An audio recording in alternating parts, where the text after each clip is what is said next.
Having trouble with Discord again, huh? Does it think you're a teenager again? No. Mm-hmm. What's it trying to do to you? Thankfully, I accidentally clicked some question mark on the upper right for help, and it popped dare. up the That Discord was a help foolish center. decision. Look, we all know I'm retarded, so But let's it's not. okay. We love you anyway. I mean, I know. I'm just saying we don't have Um, to dance around the subject. We don't dance much around anything on this podcast. I don't think any of us can dance at all. I mean, I can do the dance I of death, cannot. but that's, You are correct. You dance involuntarily. Last time I tried that, I fell over and hit my head on a baby chair. It hurt. You danced involuntarily on the floor of a Disney store. I don't think they appreciated it. None of us did. You scared the hell out of me. You get used to it. It's fine. It's true. Mm. So who wants to read the intro today? Oh, I'll do it.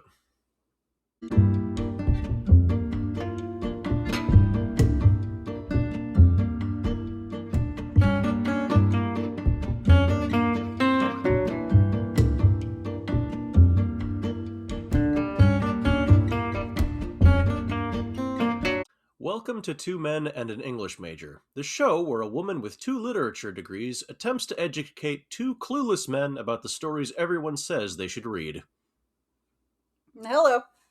So, Hello. For those of you who are just joining us and didn't listen to our introductions last week, I'm Lynn. I'm the English major. I have my 2 friends here. Well, one of them is my husband. yeah, that's me. Hi, I'm Ben. I'm one of the men. I am Jordan. I am the friend. Yes, as my mother put it. We've had a wonderful first showing. I think our analytics this morning were 33 streams, which for first week is not bad. Our first episode only went out, I want to say 3 days ago. If that. So that's exciting. Yes, thank you all. Yes, we are very thankful for everyone who's tuning in. I also want to thank Katie specifically for commenting on the Spotify. That was super fun and exciting to get the notification and see that I get notifications for that. And then this episode this week is coming out around Valentine's Day. I believe it's coming out the day after. So happy Valentine's Day to all who partake. And happy Singles Awareness Day to those who don't. I mean, rude. I decided Accurate, to be kind and but loving to rude. myself. I decided to be kind and loving to myself by picking a piece today that I absolutely love. It has nothing to do with romance. No, but it's going to be a lot of fun to razz our way through. Today we're going to be You're not talking wrong. about Hamlet. Oh boy. So what do you guys know about Shakespeare? Simultaneously, probably too much and not enough. I know that he basically invented half of the words we know in English today. Yes. I've read, some of the main ones like Romeo and Juliet and Hamlet and Macbeth, or as we in the know call it, the Cursed Scottish Play. Midsummer Night's Dream. Now, Much Ado About Nothing. Now, granted, my exposure to all of them is at least 5 to 25 years old, but I am proud of my copy of Brick Shakespeare, the Lego photographic retellings of... Your copy of Brick Shakespeare actually does have Hamlet in it with the actual text from Hamlet. I thought about having you use it, but it is in my classroom. Well, we need to fix that. Yes, we will. Unfortunate. What about you, Jordan? What is your experience with Hamlet? Or Shakespeare in general. Yes, Shakespeare in general. Well, I mean, most of it is going to be probably similar to everyone but the theater kids, in that it was high school was the last exposure I had to the plays.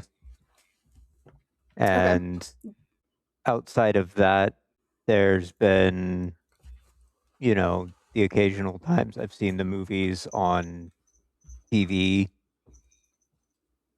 or Okay.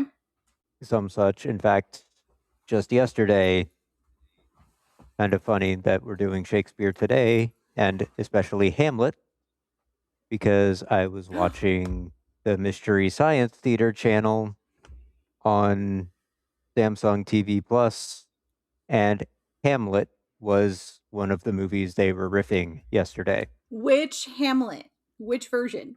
Black and white. Oh gosh. I'm sorry. I mean, I'd say sorry if it was any of them, but one of the very, very old ones. Yes. Why would they pick that one? Because they can't get their licensing to make fun of Kenneth Branagh. Okay, fair point. And it was also a very, very easy one to rip. Yeah. I have to admit, the acting was wow. Yes, I'm sure. Also, I'm assuming it's the acting? Laurence Olivier one. Probably. I believe so. I forget who were in the credits, honestly. I tried to block it out of my memory as soon as it ended. Valid reaction. So yeah, you guys have both had pretty typical experiences with Shakespeare. I am known for my hyper obsession love for Shakespeare. I took a lot of classes on Shakespeare in college. I have been going to see Shakespeare plays since I was like 11. You've dragged me to a couple. I know I read Romeo and Juliet sitting in the back of the car driving to go see Romeo and Juliet at the Chicago Shakespeare Theater when I was 11. In the immortal words of Homer Simpson, nerd! I mean, yes. We're establishing an entire podcast based on me being a nerd. I know. Okay. Yeah. So Shakespeare in general, we can, like Ben said, credit him for a lot of the English language. One of my favorite examples is he needed a specific 2-syllable rhyme, and people used to talk about the different levels of a house by talking about you would be above or below. So if you were in the upper part of a house, you were going above. Well, above didn't fit the rhyme he wanted, so he invented the word upstairs. Yep. Mm-hmm. Makes sense. It was really interesting to see how language has developed. A lot of our common phrases come out of Shakespeare plays. Not as many coming out of Hamlet. Like, it has a ton of famous quotes, but they're not things that we use in everyday language. I'm not gonna super Shakespeare dump today because we are gonna try and get through as many of his plays as we can over the course of this podcast. I promise I'm not going to just do all Shakespeare plays for the first episodes, as much as I would love to. No, you're not. I'm putting we are putting our collective foot down. Yes. And saying, no, we're going to interspace them out. So what I just heard is you don't love me. Oh, I love you. I just don't always like what you think is popular. Yeah, there you go. Yeah. All right. So the one we are going to talk about today is Hamlet, for sure. It was first performed around 1602. Queen Elizabeth was in her late 60s. She was 68 years old. And they were going through a succession crisis in England because she was aging, she was sick, she had no children, and they didn't really know what was going to happen to the throne at the time. So panic. Yes. And Hamlet very much reflects that, in that a lot of the themes of the story are like who is supposed to inherit a throne, who deserves the right to rule, things like that. So it was kind of addressing a lot of important questions of the day. There was also this big idea and symbolism of like the health of a kingdom was directly tied to the health of the royal family. So if your royal family had a bunch of sickly people, your kingdom was probably bad. Or at least very weak and ripe for conquest. Dying, yes. Larger kingdom. So one of the key lines in this play is there's something rotten in the state of Denmark. That's kind of hinting at how the roots of the royal family are, and the royals themselves are rotting.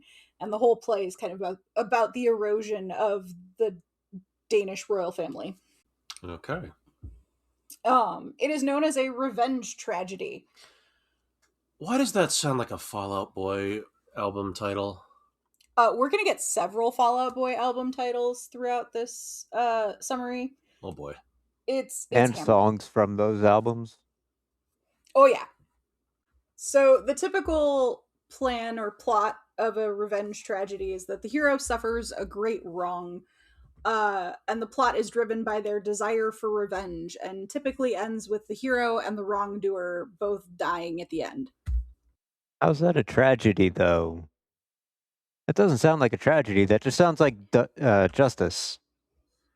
Well, tragedies, it don't necessarily mean sadness in Shakespeare's time. A really common misnomer about plays from this era is that idea that comedies are funny and tragedies are sad. And that's not what that means. It's highbrow and lowbrow. Nope. No? No, Shakespeare was decidedly lowbrow. Oh yeah, completely. We're going to talk especially with about his some humor. Of that. But the comedies just mean that you go from everything is chaos to wrapping it up in order and a happy ending, and usually weddings. A tragedy is you go from everything makes sense to chaos and death. It's really just the direction that the story is going that defines if it's a comedy or a tragedy. It's the direction of entropy. Yes.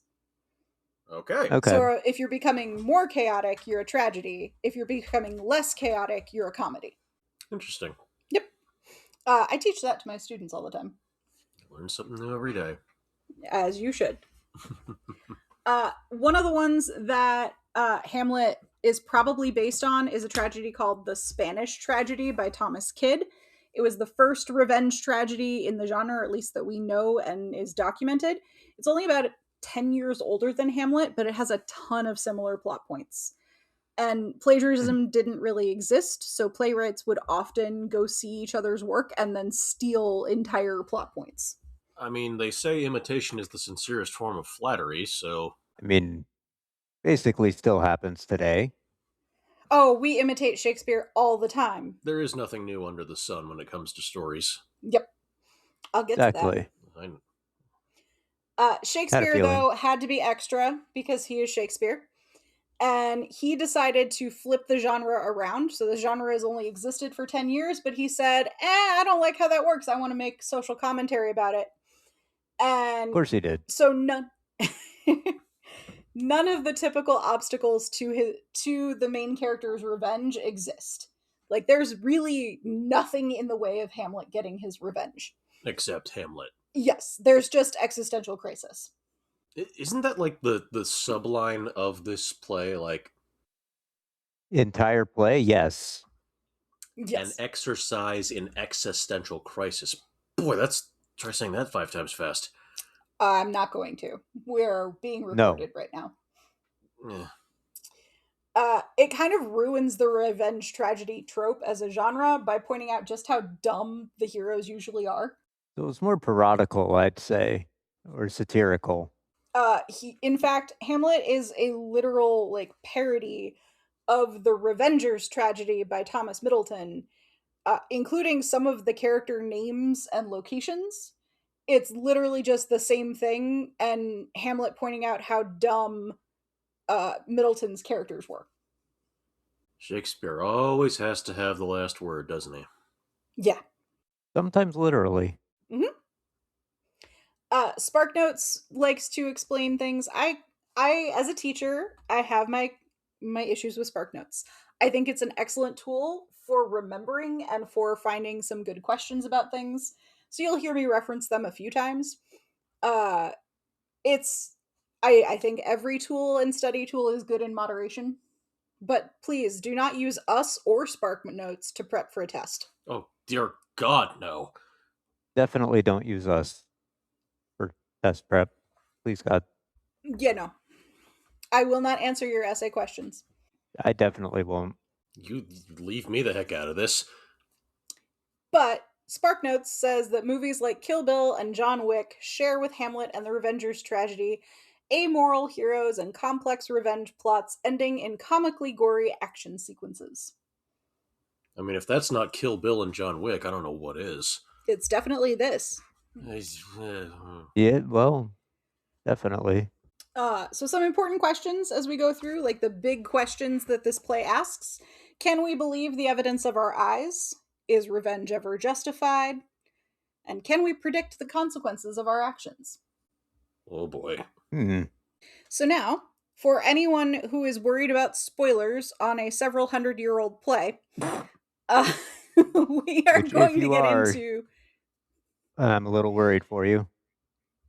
We're going to get into the actual story here, and I have it broken down by acts and scenes. I will tell you when acts are weird. I will also make the disclaimer that if you had gone to see this play in Shakespeare's time, you would not have gotten every single scene we're about to go through, because different acting troupes used different parts of the play. So there are whole scenes that only belong to one acting troupe or another. But now, in modern day, we have the complete Shakespeare, where we've basically taken every version of Hamlet that was ever produced and mashed them all together into the biggest, longest version that has every scene that every company had in their versions. Is that why the Kenneth Branagh movie is almost 4 hours long? Yes, because Kenneth Branagh decided to produce an unedited, unabridged version of Hamlet, which I take issue with because it's not even what Shakespeare would have put on stage. That just feels sadistic to the audience. That particular version of Hamlet is sadistic to the audience. It's beautiful. If you want a really pretty nap. I mean, so that's not a bad thing. I like naps. I feel like Shakespeare narrating my naps is not on my bucket list. Well, no. Shakespeare narrating my naps sounds like some kind of prog punk, like alternative something. Yes. I'm pretty sure that's a Robert Plant album. I feel like it's an ASMR channel. ¿Por qué no los dos? Moving on. So we open our play on an outdoor scene where we have two men on watch. We have a character named Bernardo, which is the absolute best name ever, and he is only in this scene. And he goes to relieve his buddy on night watch and kind of jump scares him. Rude. Well, you know, done. It's dark and spooky. Well, it is Denmark. Marcellus and Horatio join them because they want Horatio to see the ghost that keeps appearing outside the castle walls every night. Mm-hmm. So these guards keep seeing dead King Hamlet, who keeps popping in and then not saying anything and disappearing. So the ghost has bad Wi-Fi connection? Yeah, honestly. Listen, man, he just got to upgrade to Wi-Fi 7. He'll be fine. We don't let the 5G ghosts enter our play. That's going on a t-shirt later. Anyway. They all determine, so all of these like night shift guards and Horatio, who is essentially like a minor noble in the court. They never really say what his role is, but he's just constantly there. They decide that it is a warning that the Norwegians are going to come and invade. Rude? Yes. Fortinbras is the Norwegian prince, and he is mentioned here, and they basically say that Horatio gives this massive lore drop about who this is and why it's such a big deal, and the beef that Norway and Denmark have had with each other, and how they both have ties to the same royal family. So if we don't figure out our succession and what's going on in our royal family, the Norwegians might come in and take over. And the basic idea here was that this was a massive conflict lore drop so that the audience, who a lot of them were probably local craftsmen, peasants, things like that, they don't always understand the craziness of politics. So it's hey, we're going to give you a quick summary of why it's bad that Norway might invade us. I mean, makes sense. Keeping your audience up to speed is kind of important. Yes, and usually doing lore drops at the beginning of the play are useful. I mean, better at the start than the end. Yes. Though, don't worry, we'll come back. Oh, I'm sure we will. There's also an no. ominous there's also an ominous warning in here about ghosts being a bad sign of things to come. Really? Dead people coming back to life and haunting you are a bad sign. Who would have thought? Who? Hmm. Hmm. Just as they say this, the ghost shows back up, stares at everybody, but doesn't say anything. So Horatio decides that they should probably get Prince Hamlet to come talk to this dead king, Ghost Hamlet. Two different guys, right? Yes, he and his dad had the same name. From here on out, I am going to be referring to him as Ghost Dad because it just makes life easier. Carry on. 5G Ghost Dad go. So we then switch scenes to the royal court, and Claudius, who was Ghost Dad's brother, announces that he has married Gertrude. And while it sucks that his brother is dead, he's happy to be married to his brother's wife. Henry Creepy. VIII much? Very Henry VIII much. Ugh. Yeah. Also, it's only been like 2 months. 5G Ghost Dad didn't like that. Yeah, Ghost Dad would not be happy with that. King Claudius is convinced that he can keep Fortinbras and the Norwegians away just by vibing. Essentially, what he says here is, I'm too cool for that. Bro, that's not how vibes work. Not even remotely. Especially not in warfare. You know. Then we have our next little minor conflict going on, that Laertes, who is the son of a minor lord named Polonius, he wants to go to France. Laertes. He wants to go to school there. He wants to go be out of his father's reach and enjoy being a young man. And Polonius is really tired of arguing. So he brings them to the court so that they can ask for the king's permission for Laertes to go off to France. Okay. This will only come up again later when he comes back from France. Okay. Great. And chilling out in the corner is Prince Hamlet, our star. You can call him that. He is pure emo boy, pure emo-ness, wearing all black. His first line in the play is basically, why doesn't my family understand me? So the whole, like, long bangs, black eyeliner, black finger, like he I mean, they didn't have hair dye in the 1600s, so he wouldn't have had that. But if they did, he would have used it. Oh, yeah. He would have looked like he walked off a My Chemical Romance video set. Oh, hello, AFI. How are you? In this, he, like, literally is in the scene, and he makes his comment, his, like, snide comment about nobody understands me. And his mom and dad, or his mom and his stepdad, ridicule him for being so sad, and saying that he really should get over his dad dying because, dude, all dads die eventually, and cheer up, you get to be king when I die. Have a little sensitivity, people! Yeah, Hamlet doesn't take this well. I mean, I wonder why. Huh. Seriously. Even saying things like they can't possibly understand how deep his grief is. Okay, now you're taking it a little farther, Hamlet.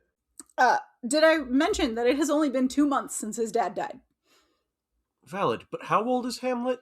Early 20s.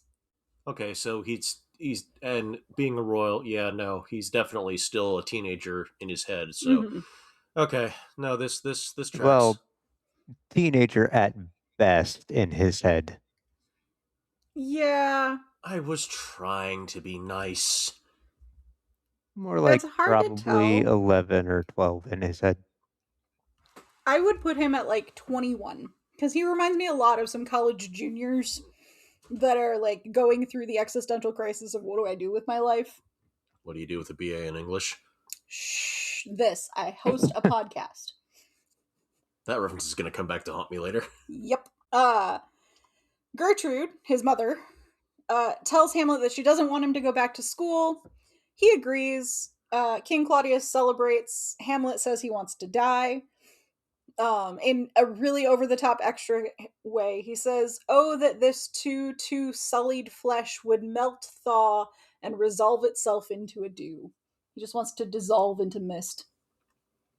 Bruh. You're not Dracula. No. He's trying, damn it. If he's not careful, Dracula is going to come down and tell him to chill the fuck out. At this point, Horatio comes in and tells Hamlet about Ghost Dad. They decide to stay up tonight and wait for him. Frat bros! Oh no, the frat bros come in later. Where's the Ouija board? They're going to need that to talk to Ghost Dad because Ghost Dad won't talk. Ghost Dad won't talk to peasants and plebs. He might talk to a prince. That's literally why they're looking for Hamlet. Because they don't know it's actually King Hamlet's ghost. It's just... No, they know it's King Hamlet's ghost. It looks like King Hamlet. They even identify, like, that's the king's armor. That is the king as he looked when he died.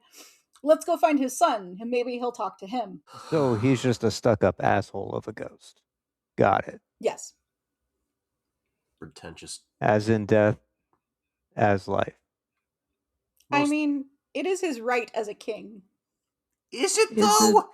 I don't really want to get into Denmark politics, but I also am aware that we're about to spend a lot of time in Denmark politics. Carry on. So scene 3, we jump to Laertes, who is packing up and is ready to leave and goes to say goodbye to his sister. His sister is Ophelia. She is wonderful. This poor, poor woman. She and Laertes both warn each other, essentially, not to fall in love with Hamlet. That's not going to end well. That's foreshadowing if I've ever heard of it. Oh yeah, it's so obvious. Basically, Laertes goes, "I'm leaving to go party it up in France. Don't fall in love with Hamlet." And Ophelia says, "Okay, as long as you also don't fall in love with Hamlet." From France? Yeah. Cool. I'm sure that was what he was thinking. Polonius shows up, says, go to France, and he gives him a bunch of really bad, cheesy dad advice. Ugh. Then he turns to Ophelia and says, "Don't fall in love with Hamlet." Could they be any less subtle? Probably. I don't think this scene could be more obviously foreshadowing if they had a big sign in the background that read foreshadowing.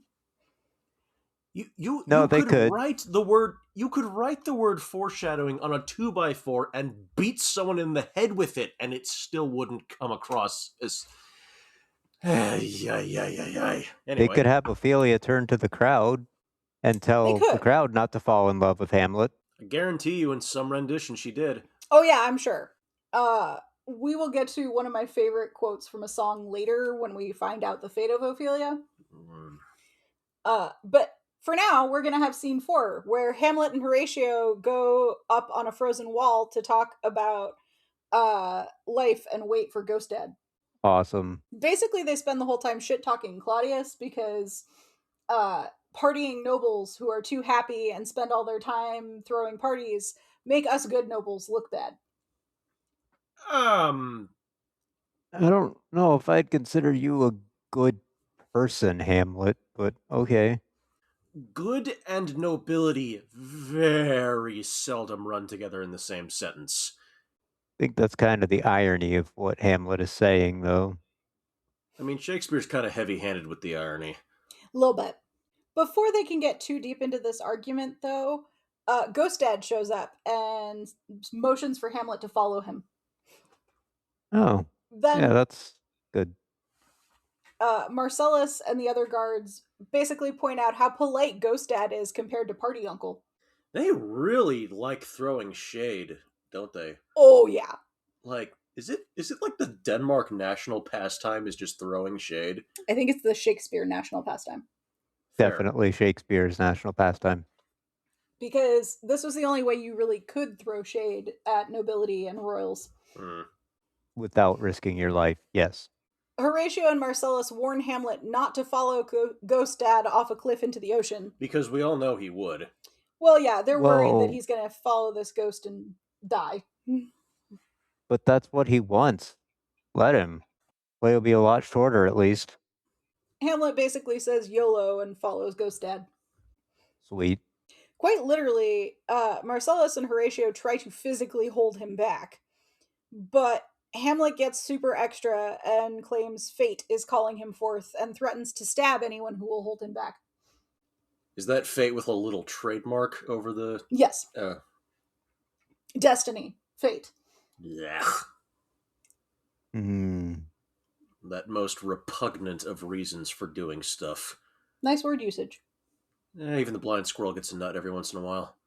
So, Hamlet chases the ghost off screen, and the bros chase Hamlet. Oh, Cue good. yuckity It's sex! become Scooby-Doo. Then we have scene 5, where you just have Ghost Dad and Hamlet having a very interesting conversation. Ghost Dad tells Hamlet that he is stuck in purgatory, which sucks, but I can't actually tell you what's going on in it because you're still alive. Because reasons. But, okay, so I can tell you I'm here, but I can't tell you what's going on because reasons. Just trust me, bro. Yeah, basically. That doesn't make any sense, but okay. Hamlet does not like that his father is suffering. So Ghost Dad asks Hamlet to take revenge for his murder, which was foul, strange, and unnatural. Okay. I think most are, but Is this like that scene in with one of the Sam Raimi Spider-Man movies where Harry sees his dad's ghost in the mirror? Oh yeah, that's ripped straight out of Hamlet. Okay. yeah. Avenge me! You know that scene in Lion King where Simba looks up and sees Mufasa in the sky? Okay, Lion King is just Hamlet with lions. And yeah, whatever the hell Pumbaa and all those guys are. Oh, don't worry, we'll get to Rosencrantz and Guildenstern. Oh boy. Yay. So Hamlet is super ready to do a revenge. He is all about this. He thinks this is great. He has a purpose in life now. And Ghost Dad tells Hamlet, yeah. Ghost Dad explains that Claudius corrupted the queen and led her to feeling things like lust and horniness. And he stole her from their virtuous marriage, where his dick was much bigger than Claudius's. And he just is rambling about how amazing he was and how she never should have left him. I feel like Ghost Dad has Alzheimer's. Or some serious coping issues. Well, before Hamlet can get grossed out by this, Ghost Dad changes the subject and explains that he died because Claudius poured poison in his ear that curdled his blood and made his skin crusty and gross. And he died before he could receive last rites, so now he's stuck in purgatory. Well, that actually kind of sucks. Yeah, basically. Oh. Didn't know he had black market connections. As he starts fading away into the morning light, he tells Hamlet not to hurt his mother, because she will feel guilty enough because she felt lust. And, lust is going to make you feel guilt. Nope. No. That's a lie. Incorrect. Hamlet, as his ghost dad disappears, has an emo episode and rants a bit about how people suck. Same song, second verse. Don't worry, there are like 16 verses of that song in this play. Only? Horatio and Marcellus show up and are very thankful that Hamlet didn't throw himself in the ocean. We're not, but glad you are. Yeah. Well, we wouldn't have much of a play if he yeeted himself off a cliff this early. That's the point. Yeah. Trust me, I know. Hamlet then goes really intense and swears them to secrecy, saying that he has something he needs to tell them, all this stuff, and then basically says, villains are evil! And they are very unimpressed by this. In other news... Wow, I wonder why. Basically. In other news, the grass is green, the sky is blue, water is wet. Do I need to go on?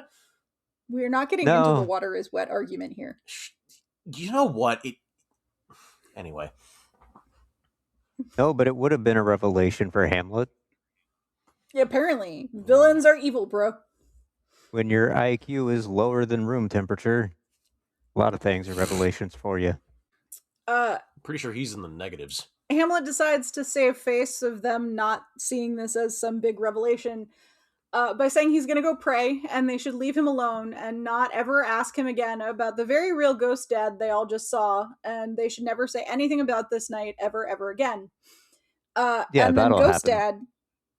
Ghost Dad pops up. So in Shakespearean plays, they had all sorts of like stage tricks to break tension and have characters do entertaining things. Usually, what would happen here is the Ghost Dad would pop his Ghost head Dad. up from a trap door in the stage and chime in. And so he confirms that they should swear to this, that they are going to never say anything. So it's a Muppet Show style fourth wall break. Yep. Mm-hmm. Horatio and Marcellus swear that they aren't going to say anything. They're super confused about it, but they do. And the only way Hamlet explains this is through the line that many people have heard, which is, "There are more things in heaven and earth, Horatio, than are dreamt of in your philosophy," which is basically him saying, shut up and trust me. Yeah.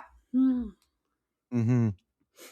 And then Hamlet turns and shushes Ghost Dad and kind of like slams the trapdoor in the stage shut, and everybody leaves. Rude. And everyone in the audience is hopelessly confused. Well, that's when we get to Act 2. Ugh. Damn it.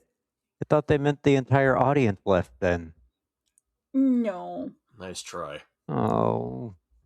Why?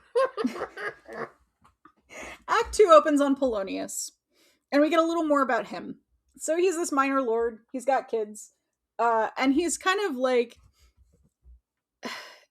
Ned Flanders-ish in that he is very like, bumbly, awkward, not sure how to handle things. Yeah. He decides to send one of his servants to Paris to spy on Laertes and make sure that he's not doing anything too wild, like gambling or playing tennis. Well, hold up. Tennis? Are those not normal things for a youth to do? Well, at least tennis? Tennis was a euphemism in Shakespearean England. Of course it was. I had a feeling. It's actually at the beginning of Henry V. The Prince of France sends Henry V tennis balls to imply that Henry is gay. Huh? It was a whole thing that, like, if you were playing tennis, you were a ball handler. Yeah. Anyway. Okay. You're welcome. You needed that information in your life. No, I really, really didn't, but okay. But I love the way it comes across in the play, because it comes across as, yes, my son, he shouldn't be doing anything nefarious like gambling or playing tennis. Winks at the audience. Basically, yeah. At this point, Ophelia comes in and freaks out at her dad because sometime off stage, Hamlet showed up in her room, hugged her, stared at her, and then slowly backed out of the room without taking his eyes off her. Ugh. She says that she's concerned for his well-being. I wonder why. I feel like there's a deeper concern that needs to be addressed there, little lady. Like, I don't know, stalking or... Polonius decides that this means that, oh no, Hamlet is in love with you. What did you do? Existed. Apparently. That's what Ophelia she did. Claims she did everything. Yeah. Ophelia claims she did everything she could not to make him fall in love with her. She stopped responding to his letters. She sent his gifts back. She was very much like, no, I don't want this. And Polonius blames her and says, well, by doing that, you just made him like you more. Damned if you do, damned if you don't. I feel like that's not how that should work. But Hamlet clearly got some things wrong there, Polonius. There's a lot of shitty dads in this play. There's a lot of shitty people in this play. Fair. Honestly, Ophelia just gets the short end of every stick in this play. And, yeah, she really does. So then, we have scene 2. So, in scene 2, Claudius and Gertrude hire Hamlet's school friends to find out why Hamlet has gone crazy. This is Rosencrantz and Guildenstern, essentially your Timon and Pumbaa characters who were at school with Hamlet and partied with Hamlet and just kind of enjoyed life. They've shown up at the court at the request of the king and queen, and the king and queen are like, hey, we're going to pay you to follow Hamlet around and try and figure out why he's gone insane. Hakunima, what the hell? Conveniently, right after they say, go find out why our son is insane, Polonius bursts into the throne room and tells them that he knows why Hamlet has gone crazy. But they get interrupted by politics. Of course. So ambassadors from Norway show up with some political stuff they want to talk to the king and queen about that definitely won't be a problem later. No, yes, it will. Of course not. Polonius points out that being king seems pretty easy for Claudius, and then spends several full pages explaining that Hamlet is crazy and that it's a shame because craziness is not a good thing. And oh, by the way, he wrote some sketchy love letters to my daughter, and I told her to reject him because she's not good enough for him, so now he's crazy. Sir, no. No. He was crazy long before that. Long before. Yeah. And you know what really didn't help was Ghost Dad telling him to get revenge. You don't know about that yet, but soon you will. Ooh. Oh, yeah. Oh, no, they will never know about Ghost Dad. Well, actually, Gertrude will find out, but not yet. Not directly, but... Claudius and Gertrude take Polonius's explanation as fact, and they're like, oh yeah, that makes sense. We're gonna go with it. And they agree to trap Hamlet by having Ophelia essentially bait him into confessing his romantic feelings so that they can figure out what's going on. And they start scheming. Eh? Then Hamlet enters, reading a book and looking very, very emo. So his when doesn't he? Being, Oh, you'll see. Oh, no. Polonius sends Claudius and Gertrude away and says, I'm sorry, a noble tells the king and queen to naff off? Because he wants to talk to Hamlet. Still, protocol.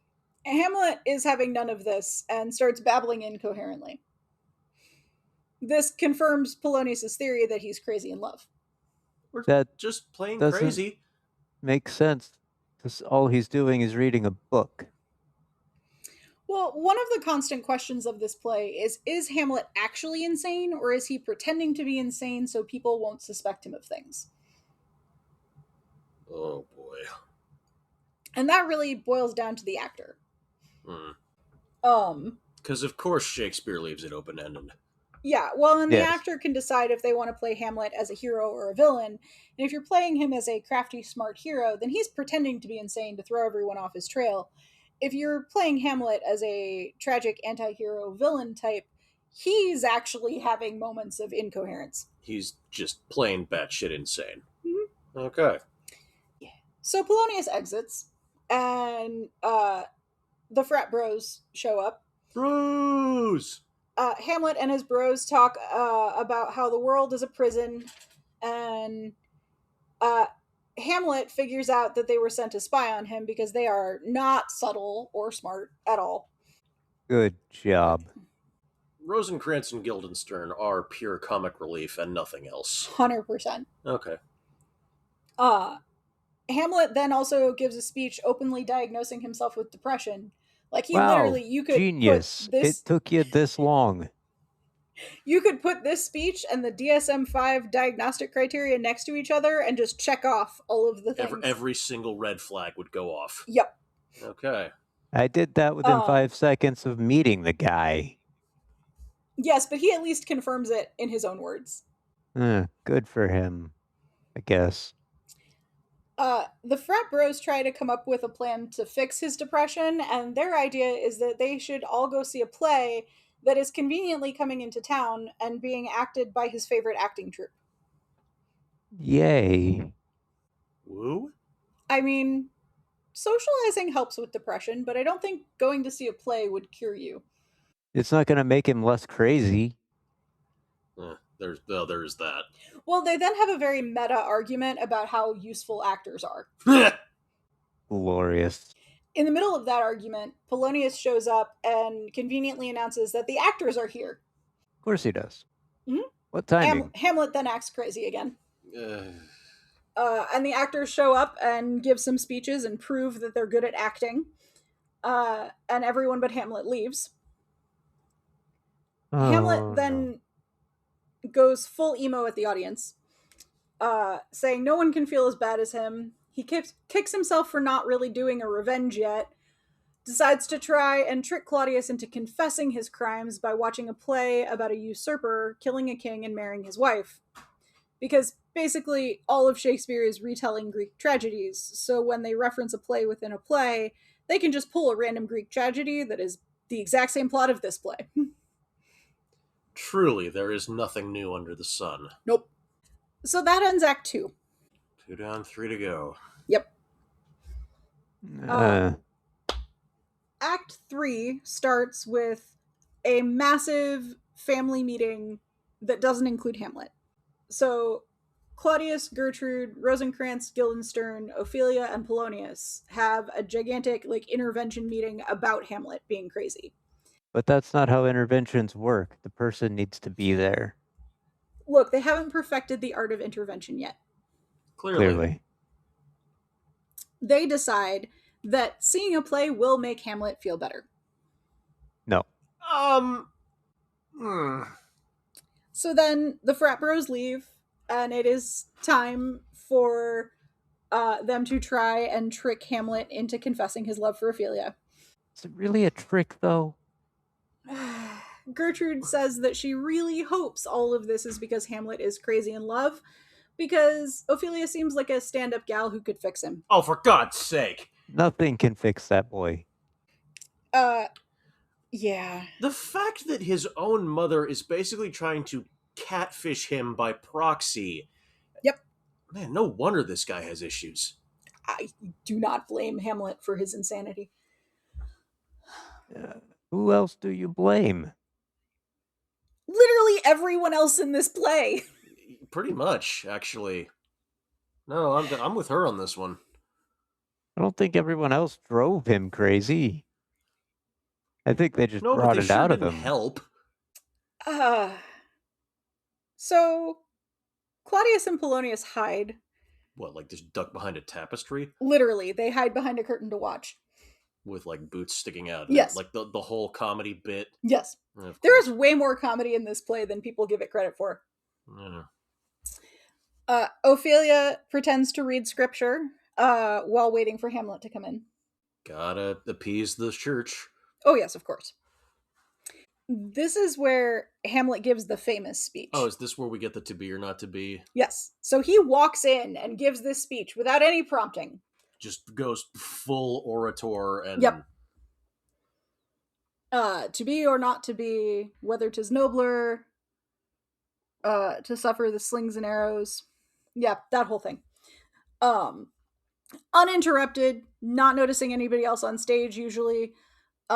Basically what he is asking is it better to live through suffering and all of the horrible things in life, or to die and risk the unknown that comes with being dead?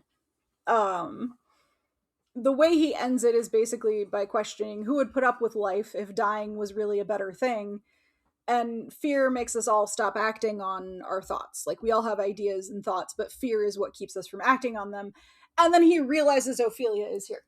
So, monologue, pretty girl. monologue. Yeah. Yeah. Then Ophelia and Hamlet have a very awkward conversation where she tries to return his gifts. And he tells her that he used to love her, but actually she's too beautiful and will eventually turn on him and become a whore. So she should go to a convent now instead of breeding more sinners in the world. And then he tells her, just as icing on the cake, tells her that her dad is an idiot. Get to a nunnery. Yep, that's where that line comes from. Yeah. I'm suddenly less sympathetic toward Hamlet.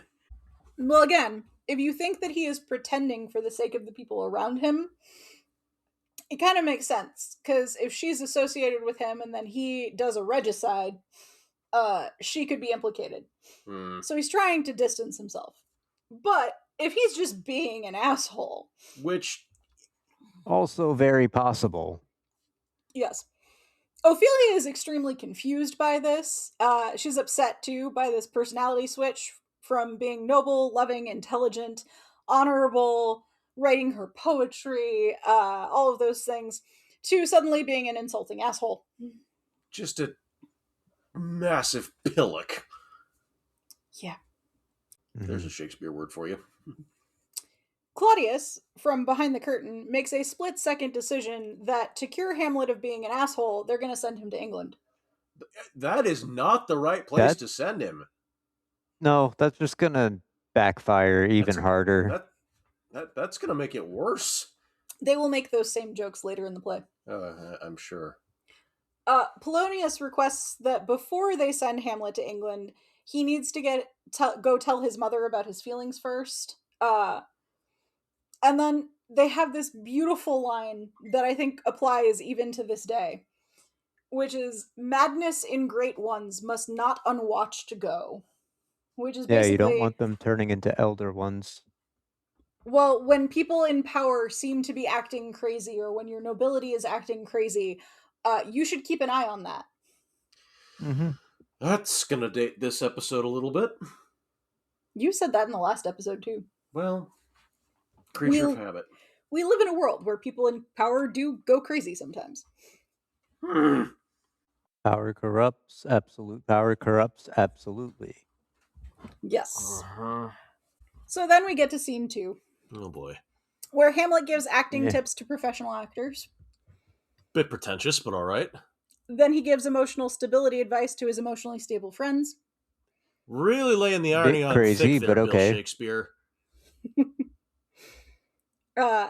Hamlet pretends to be insane while sitting with Claudius and waiting for the play to start.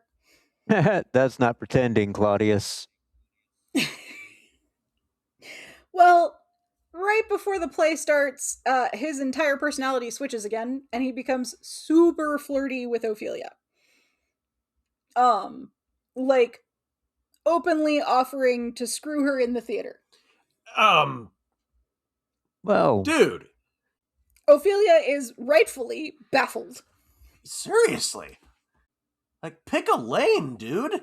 No. Hamlet will drive the entire highway.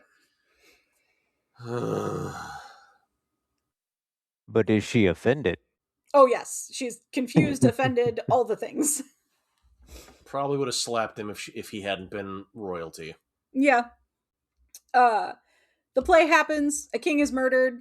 Hamlet stares at Claudius the entire time. That slow turn, you know when Kermit is like looking at you and like just stares and slowly moves his head closer and closer until he's basically touching your cheek? Yeah, that's what Hamlet is doing. Claudius decides to leave because this is awkward. No, really? Since he's the king, that basically ends the whole play. Everyone awkwardly goes home except for Hamlet and the Frat Bros. Awkward Turtle City.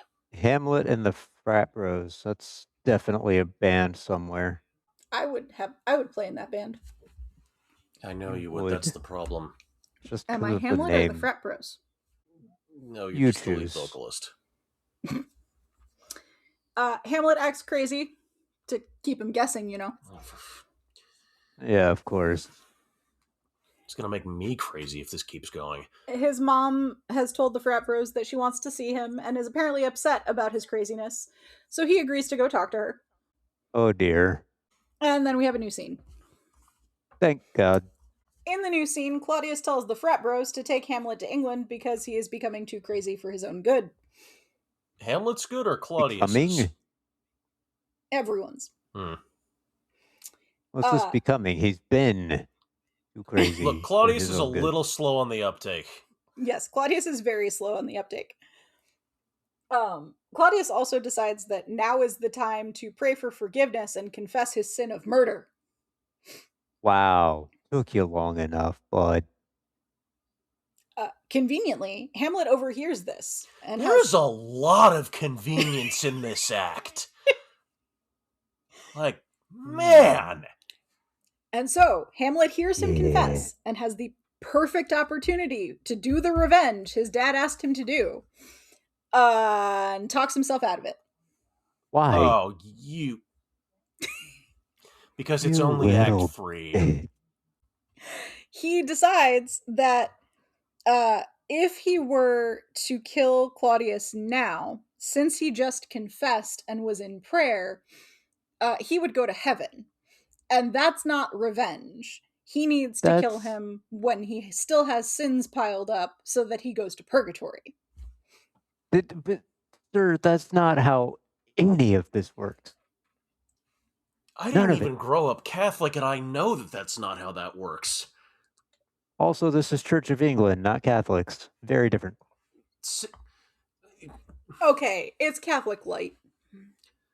We're not getting into the semantics of Renaissance era, heavy use of air quotes, church.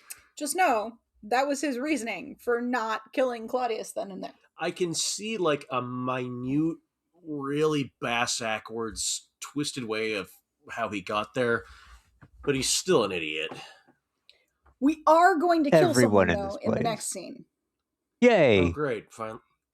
Someone's finally getting stabbed. So, Hamlet goes to see his mother, and before she can confront him about being crazy, he calls her a hoe and accidentally stabs Polonius, who is hiding behind a curtain in the room. That escalated quickly. Yes. It's about to de-escalate just as quickly. Of course. Is that where we get the "Oh, I am slain"? Yep. Hamlet feels absolutely no remorse for killing Polonius because he wasn't that important. Oh, yeah. No, that's cool. You're not a psychopath or anything, Hamlet. Nah. So he just goes right back to calling his mother a hoe while Polonius is laying dead on the floor. Totally normal reaction. I see no problems here. Well, Gertrude doesn't care about the dead man either. She is just upset that her son is making her do some self-reflection. Oh, dude, no. What? Yeah, she's upset. She even says, like, you're holding up a mirror so that I must see my own sins. And it's just making her very distressed. Actions and consequences, bitch. Not gonna worry about the fucking dead body on the floor. That's fine. I love that there's an actor whose entire job in this scene is just to lay dead on the floor. That's Shakespeare for you. But then we get the reappearance of Ghost Dad. Oh, great. Finally figured out Wi-Fi. He shows up and starts yelling at Hamlet for not doing revenge, and instead yelling at his mother, which is the exact opposite of what Ghost Dad said to do in the first place. But remember who you are. God damn it, boy! Like that? Yeah. Basically, it's Ghost Dad saying, you had the perfect chance to kill Claudius, and I told you to kill Claudius, and to leave your mother alone, and instead, what are you doing? You didn't kill Claudius, and you're yelling at your mother. How did you manage to screw this one up? And let me guess, Hamlet's the only one that can see the ghost? Yep. Gertrude can't see or hear Ghost Dad. She decides Hamlet is for sure crazy and not just in love crazy. Oh no. No good. That's promising. However, that switches very quickly when Hamlet explains. It takes very little convincing for her to hear him out and hear his explanation of Ghost Dad, and decides to believe him and regret everything she's ever done. Oh, of course. Yeah, no. At least it makes total sense. Yes, the remorse is good. Then we get Act 4. Note about Act 4.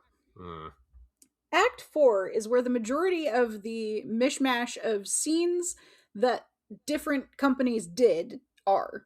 So there's a ton of really short scenes in Act 4, and not all of them would have been used. So there's a little bit of overlap between what happens in them, and there's a lot of, like, this happens really quickly, and then suddenly a new scene happens really quickly, and it's like, wait, what is going on? Shakespeare was on his ADHD again.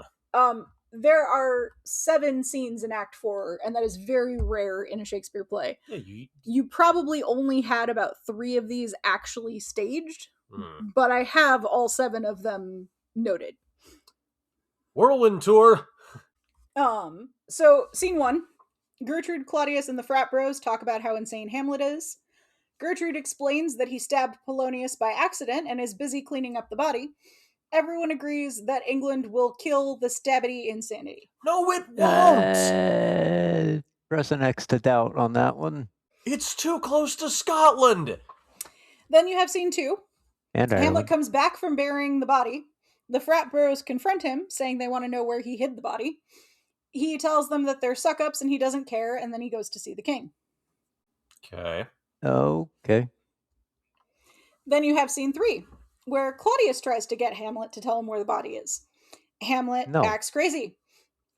Claudius sends Hamlet to England and includes a letter telling the King of England to kill Hamlet on sight. Rude. The king is going to look at that and be like, but why? Basically, he's trying to get the King of England to take out his problem. Typical royal. Then you have scene 4, where Hamlet and the frat bros are leaving to go to England, and they run into the Norwegian prince and his army heading towards Denmark. Of course. Hamlet then complains loudly about how he still hasn't done revenge. That's on you at this point, buddy. Yeah, you had your chance. Let Norway take care of it for you now. Yeah, he doesn't really care about Norway and the prince coming in. He's just like, okay, whatever.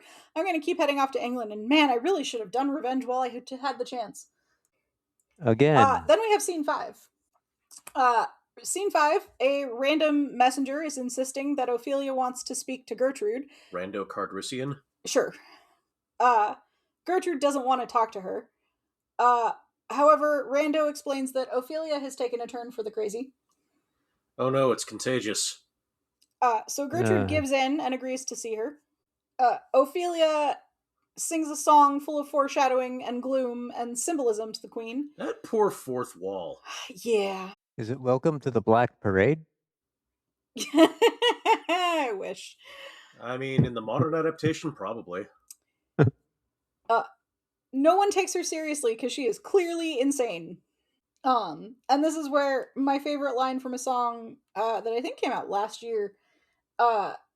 Ophelia was driven mad. No shit, her lover killed her dad. Yeah? It's kind of like, yes, she's crazy. Have you seen what she's been dealing with? Unfortunately, at this point, yes. Yeah. Then her brother comes back from Paris, and he's got an army with him, and he is the angry kind of crazy, and declares that he's going to do a revenge for his father's murder. Too late. You're a little late to the party, Laertes. Ophelia interrupts him and his declarations of revenge with her insanity, and references a whole bunch of flowers. And this whole scene is full of symbolism because flowers in this era usually represented things. Yes. Oh yeah, there's that whole floral language that is carried on even into today. Yes. And it's really interesting because if you look at, like, she walks up to all the people on stage and hands them flowers that predict what's going to happen to them. Oh, fun. So if you're actually paying attention and know random esoteric Elizabethan England facts, you could get the entire play spoiled for you by Ophelia. I guess Shakespeare was just counting on most of his playgoers wouldn't have that kind of... They might. It honestly doesn't ruin the play. It is very, like, it's neat if you catch it kind of thing. Okay. Indeed. Laertes does not catch it. He agrees that she's insane. Well, no, he, like so many other men in this play, fall into the category of dumber than a bag of bricks. Yeah, Claudius uses this to turn Laertes against Hamlet and say, yeah, Hamlet's the one who killed your dad, and look what he did to your sister. Well, he didn't really do that to her, technically. I mean, he didn't help, but... He doesn't help anything. Fair. Yeah. Then we get scene 6. You sound a little too excited about this. Scene 6 is literally Horatio standing alone on the stage reading that he got a letter from Hamlet saying that Hamlet has been captured by pirates, but the pirates are pretty chill and they're going to bring him back to Denmark so he can fill Horatio in on the real reason he's insane. Did Hamlet That- meet the Dread Pirate Roberts? Basically. That sounds insane It would make a in much and better of play. itself. It would. I wish that the play were Hamlet and the pirates, not the rest of this nonsense. Maybe that's one of the lost comedies? No. It'd be great if it was. Then we have scene 7. So Laertes, Claudius, and Gertrude all get ominous letters from Hamlet saying that he's coming back to apologize and explain himself. Oh boy. Is that the old like Facebook message saying we need to talk kind of thing? Yeah. Sorry, I really just dated myself there, didn't I? Sure. Laertes and Claudius decide that Laertes is a wonderful swordsman and should just kill Hamlet. Sure. But just to make sure that it sticks, he's going to poison him with a poison on his sword, and they're going to put poison in Hamlet's wine. Just cover all your bases, I guess. Yes. When stabbing is not enough. Lies. Slander.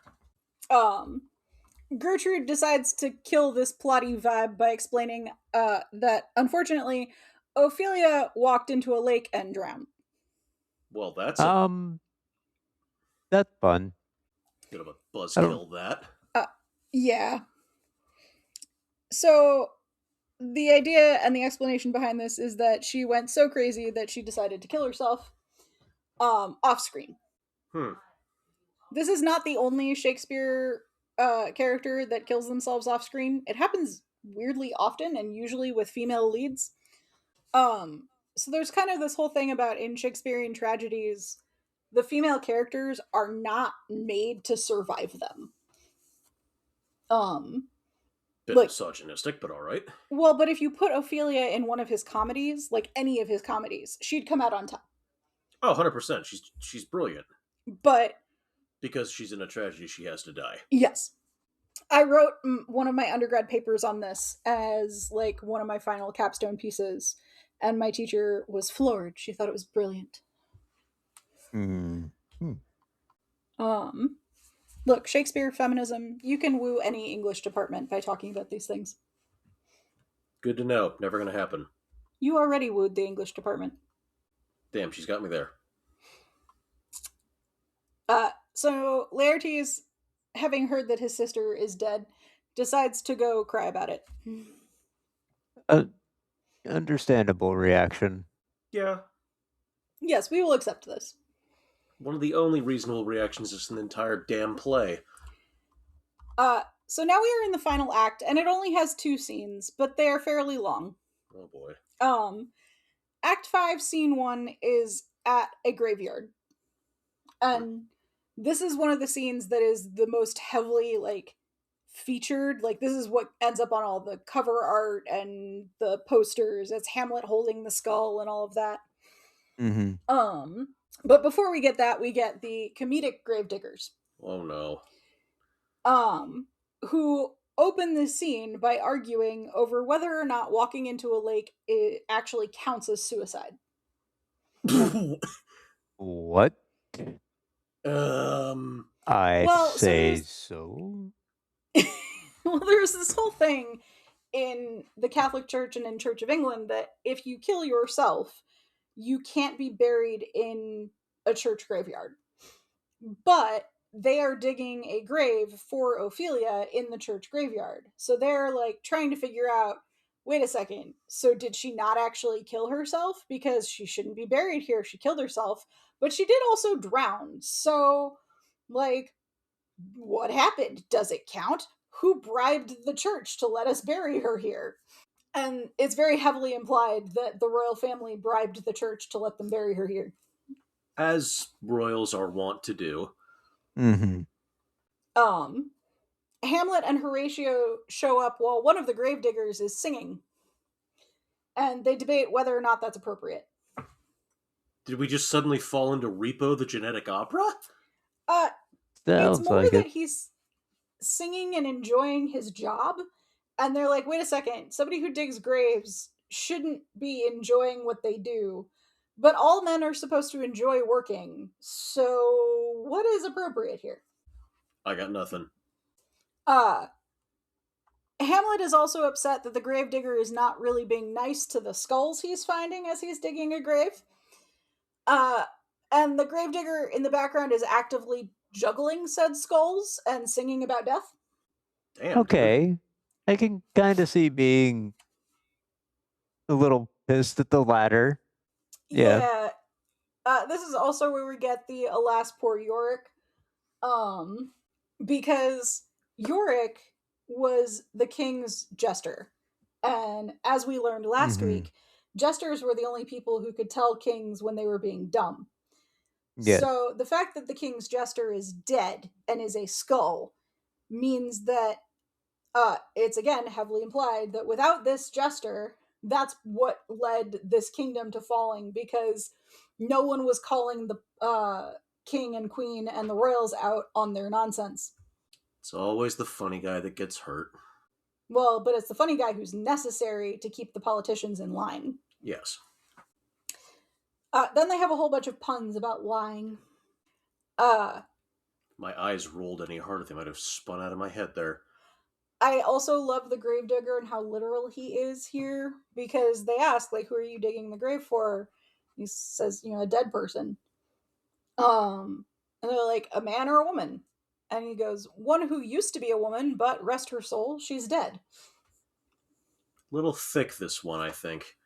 So they're all kind of like having this argument. At some point, Horatio makes the comment that no one's going to care in England if Hamlet is crazy, because everyone in England is crazy too. Called it. Yeah. So then Hamlet turns up the dial on his emo-ness to 11. Rips it off and then slouches away crying. Only 11? That's a lot of restraint. Claudius, Gertrude, and Laertes come in with a coffin and a priest. A priest, a rabbi, and a minister. Anyway. The priest is complaining that Ophelia really shouldn't be buried here because of suicide, and it's not fair to the other dead people. They're dead. They can't complain. Hamlet now realizes that this is Ophelia, who is the dead woman. Just now? Yes. Oh, that's not gonna go well. No. Then, as they're lowering Ophelia's coffin into the grave, Laertes jumps in to be extra. Of course he doesn't want to be parted from his sister. Hamlet, not wanting to be outdone in the emo department, jumps into the grave too. Oh, for God's sake! The two get into a fight, literal like fisticuffs in a grave, on top of Ophelia's coffin. Well, at least it's not on top of a corpse. Close enough. Yeah. That just sounds like a Panic at the Disco music video, though. I'm gonna say this now. I do not want anyone getting into a fist fight in my grave on top of my coffin. I'll have the good sense to fight them far enough away from the gravesite. Good. Thank you. That's all I ask. Of course. They get pulled out by extras and are arguing over who loved Ophelia more. So we've reverted back to being toddlers, basically. Well, yeah. Hamlet storms off because no one is supporting his side of this argument. Tantrum. Let's call it what it is. Yes. Yeah. And then we get our final scene. Oh boy. Thank God. So on stage we have Hamlet and Horatio. And Hamlet is telling Horatio how he escaped with the pirates. He framed the frat bros and set them up to die instead of him, because they had that letter that was going to the King of England. And he saw the letter, and he changed it to say, whoever is delivering you this letter is who you need to kill. Resealed it with his father's signet ring. And so it is implied that Rosencrantz and Guildenstern are now in England getting stabbed. Is that where the Rosencrantz and Guildenstern are dead? Yes. Okay. And then he describes the epic sick battle at sea that he got into on the way coming back. It's not at all embellished, I'm sure. Not at all a No. better play than the one we're watching. Damn it. But go on. But then he declares, forget all that, I need to do revenge. No. About time, man. I want the better story, not your shitty one. No, you do not get Pirates of the Caribbean Hamlet edition. You get Time for Revenge. No. What? Fine. We'll get to Shakespeare's Pirates of the Caribbean eventually. I'm holding you to that. I love The Tempest. Go on. Moving on. So now we have a new character in the last 15 minutes of the play. Some dude named Osric that nobody likes. Everyone hates Osric. Why? That's a cool name. They call him annoying. They complain at each other about how annoying he is. He tells Hamlet that the king has put a bet on him in a fight against Laertes. And Hamlet, who is now sworn to outdo Laertes in the dramatically overcome with grief department, decides he's going to participate in the duel, if only to see how much it annoys Claudius when he wins. But at least he's confident? Annoy Claudius if the king has a bet on him. Yeah. He basically just thinks that, okay, I'm going to go participate in this duel because I'm going to be more dramatic than Laertes, and it's probably going to annoy my stepdad. Okay, yeah, no one's going to outdo you in sheer amounts of drama, bro. Like, don't worry about that. Well, so then everyone else shows up, and they conveniently set up for the fencing match to happen right now. That's not sus. Hamlet then claims temporary insanity to Laertes and asks for forgiveness for upstaging him at the grave. Yeah, he kind of decides to make amends with Laertes before the fight. And got that a little out of order there, dude. Well, Laertes accepts this as long as Hamlet admits that they should really be best bros. No. Remember at the beginning, Laertes and Ophelia both said, don't fall in love with Hamlet. So now this is Laertes caring about Hamlet. Idiots. Idiots everywhere.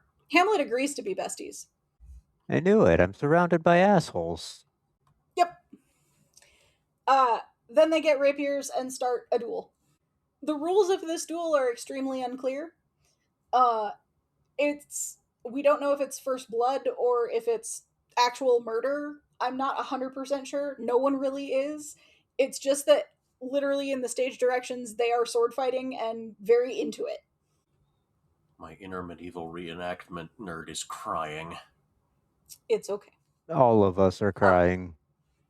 While the sword fight is happening on one part of the stage, Claudius very suspiciously drops something into Hamlet's cup of wine. Oh, that's not sus at all.